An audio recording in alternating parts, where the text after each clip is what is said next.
কালকের মানি নাইট রটি অনেক ইন্টারেস্টিং হতে চলেছেন, কারণ ডাব্লিউডাব্লিউইতে বর্তমানে চলছে রেসলম্যানিয়া সিজন, যার কারণে এখন মানি নাইট রয় এবং স্ম্যাকডাউনে অনেক বড় বড় ম্যাচ এবং অনেক ইন্টারেস্টিং সেগমেন্ট দেখা যাবে, যার কারণে কালকের মানি নাইট রটি গত মানি নাইট রয়ের চেয়েও কম হবে না।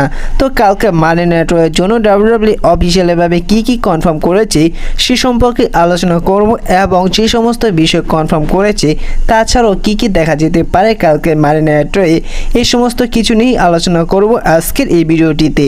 তো ডাব্লিউডাব্লিউই কালকে মানি নাইট রয়ের জন্য অফিসিয়ালিভাবে কনফার্ম করে দিয়েছে যে ব্রন ব্রেকার এবং ফিন বেলারের মধ্যে একটি ইন্টারকন্টিনেন্টাল চ্যাম্পিয়নশিপের ম্যাচ।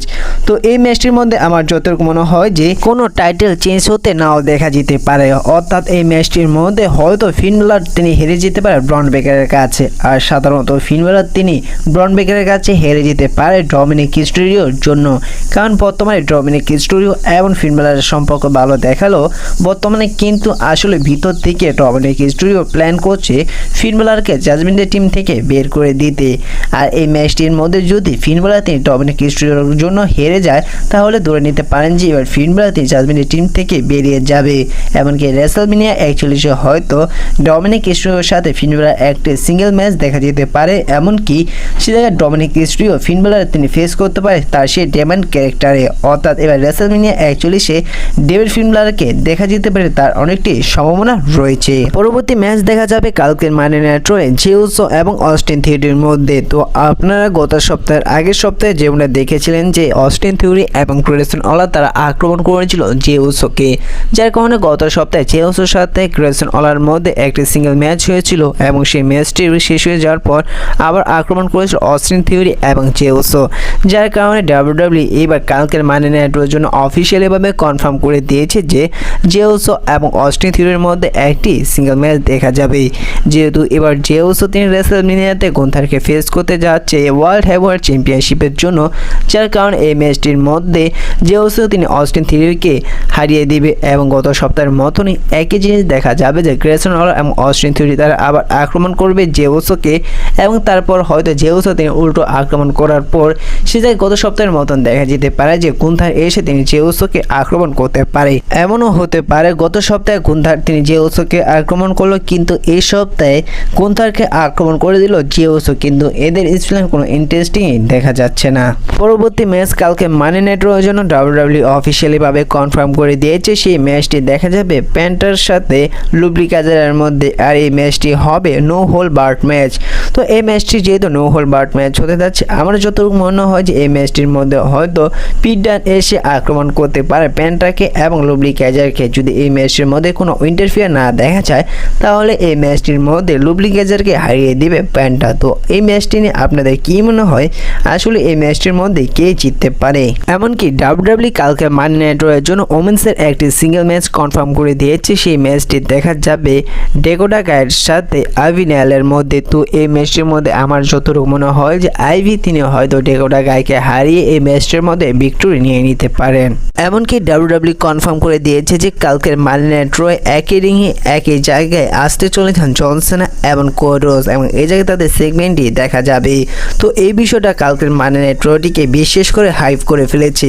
আর কালকে মানি নাইট রয় জন সিনা তিনি রিংয়ে আসলে হয়তো সেখানে থাকা সমস্ত দর্শকরা জন সিনাকে বু করতে পারে এবং তারপর সে জায়গায় আরট্রুথকে আসতে দেখা যেতে পারে এবং আরট্রুথ জন সিনার মধ্যে সর্বপ্রথম একটি সেগমেন্ট দেখা যেতে পারে যে জায়গায় জন সিনা তিনি আরট্রুথকে আক্রমণ করবে, তারপর সে জায়গায় কোডরসকে আসতে দেখা যেতে পারে আরট্রুথকে সেভ করার জন্য, তারপর সে জায়গায় জন সিনা এবং কোডরসের মধ্যে একটি সেগমেন্ট দেখা যেতে পারে, এমনকি তাদের মধ্যে আক্রমণও দেখা যেতে পারে। বলা যায় যে এবার কোডরস তিনি যেভাবে স্ম্যাকডাউনে এসে বললেন যে তিনি এখন কারোর সাথে কথা বলবেন না, তিনি এবার মানি নাইট রয়ে গিয়ে ফেস টু ফেস হয়ে কথা বলবেন জন সিনার সাথে। তো বলা যায় যে যদি কালকে মানি নাইট রয়ে জন সিনা এবং আরট্রুথের সেগমেন্ট না দেখা যায়, যদি আক্রমণ যদি না দেখা যায়, যদি সরাসরি দেখা যায় কোডরস এবং জন সিনার এই সেগমেন্টে, বলা যায় যে তাদের মধ্যে মধ্যে 100% কোনো না কোনো আক্রমণ দেখা যাবে। তো এই বিষয়ে আপনাদের কি মনে হয় অবশ্যই কমেন্ট করে জানিয়ে দিবেন। এতক্ষণ তো আপনাদের জানালাম WWE কালকে মানি নেওয়ার ট্রয়ের জন্য কি কনফার্ম করেছে সেই সম্পর্কে। এখন আপনাদের জানাবো WWE কালকে মানি নেওয়ার ট্রয়ের জন্য যে সমস্ত কিছু কনফার্ম করেছি তাছাড়াও আর কি দেখা যেতে পারে। তো আমার যতটুকু মনে হয় যে কালকে মানি নেওয়ার ট্রয়ে হয়তো দেখা যেতে পারে রিয়া রিপ্লি, ইউস্কা এবং প্রিয়াঙ্কা বেলার মধ্যে একটি সেগমেন্ট, এবং এই তিনজনের মধ্যে হয়তো কালকে মানি নেওয়ার ট্রয়ে ভয়ঙ্কর আক্রমণ দেখা যেতে পারে। কারণ আপনারা হয়তো ইতিমধ্যে জেনে গিয়েছেন যে WWE এবার প্ল্যান করছে এবার রেসলম্যানিয়া 41 এদের মধ্যে একটি ট্রিপল থ্রেট ম্যাচ দেখা যাবে র ওমেন চ্যাম্পিয়নশিপের জন্য, এবং WWE তার ইঙ্গিত গত মানি নেওয়ার ট্রয়ে দিয়ে দিয়েছে, যার কারণে অনুমান করা যায় যে কালকের মানি নেওয়ার ট্রয়ে এদের মধ্যে একটি সেগমেন্ট দেখা যাবে, এমনকি এদের মধ্যে ভয়ঙ্কর আক্রমণও দেখা যাবে। পরবর্তীতে WWE অফিসিয়ালিভাবে কনফার্ম করতে পারে যে এদের মধ্যে একটি ট্রিপল থ্রেট ম্যাচ এবং রেসলম্যানিয়া 41 এই তিনজনই ফেস করবে ওয়ার্ল্ড হেভিওয়েট চ্যাম্পিয়নশিপের জন্য একে অপরকে। তো এই বিষয়ে আপনাদের কি মনে অবশ্যই কমেন্ট করে জানিয়ে দিবেন। এমনকি কালকে মানি নেওয়ার ট্রয়ে আসতে দেখা যেতে পারে CM পাঙ্ককে, এমনকি সেট রোলিন্সকে ফেস টু ফেস হতে। তো আপনারা গত মানি নেওয়ার ট্রয়ে যেমনটা দেখেছিলেন যে সে জায়গায় রোমান রেন্স এসে তিনি ভয়ঙ্কর আক্রমণ করেছিল সেট রোলিন্সকে এমনকি CM পাঙ্ককে। এমনকি অনুমান করা যাচ্ছে যে কালকে মানি নেওয়ার ট্রয়ে এই দুই রেসলার ফেস টু ফেস হবেন, এবং এই দুই রেসলার তারা কালকে মানি নেওয়ার ট্রয়ে অফিসিয়ালিভাবে কনফার্ম করবে যে এবার তারা স্ম্যাকডাউনে যেতে চলেছেন এবং গিয়ে তারা রোমান রেন্সের ফেস টু ফেস হতে চলেছেন। কারণ এবার ফল ইভেন্ট কনফার্ম করে দিয়েছে যে তিনি সামনে স্ম্যাকডাউনে আসতে চলেছেন রোমান রেন্সের সাথে, অর্থাৎ ফল ইভেন্ট কনফার্ম করে দিয়েছে OTC রোমান রেন্স তিনি উপস্থিত থাকবেন গত সপ্তাহের স্ম্যাকডাউনে। আর আপনাদের জানিয়ে দিয়েছিলাম যে সেই স্ম্যাকডাউনে আসবেন সেট রোলিন্স এবং CM পাঙ্ক, যার কারণে কালকের মানি নেওয়ার ট্রয়ে সেট রোলিন্স এবং CM পাঙ্ক তারা বলতে পারে যে এবার তারা ফেস টু ফেস হবেন রোমান রেন্সের স্ম্যাকডাউনে গিয়ে, এবং সেটাকে সেট রোলিন্স এবং CM পাঙ্কের মধ্যে আক্রমণ দেখা গেলেও যেতে পারে। তো এই বিষয়ে আপনাদের কি মনে অবশ্যই কমেন্ট করে জানিয়ে দিবেন। আর আজকের এই ভিডিওটা এই পর্যন্তই ছিল। দেখা হচ্ছে পরবর্তী নতুন কোনো ভিডিওতে নতুন কোনো আপডেট নিয়ে। ভিডিওটি ভালো লাগলে অবশ্যই লাইক করে দিবেন। ছোট রেসলিং চ্যানেল নতুন হয়ে থাকলে প্লিজ চ্যানেলটি সাবস্ক্রাইব করে দিবেন। তো ধন্যবাদ।